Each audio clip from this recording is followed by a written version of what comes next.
এই যে দেখেন আমি আপনার জন্য কি নিয়ে আসছি। এসব কি এনেছো? কেন? মাংস। বাহ, তুমি আমার জন্য মাংস রান্না করেছো।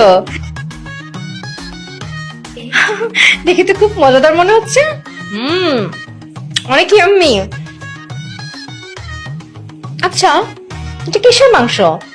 দেখে তো মনে হচ্ছে মুরগির মাংস না, আবার গরুর মাংস না। কিসের মাংস এটা?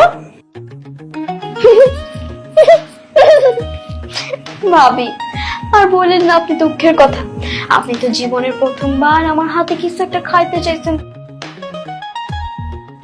আমি কি আপনাকে না খাওয়া পারি? কিন্তু এখানে ঝামেলাটা কি হয়েছে জানেন?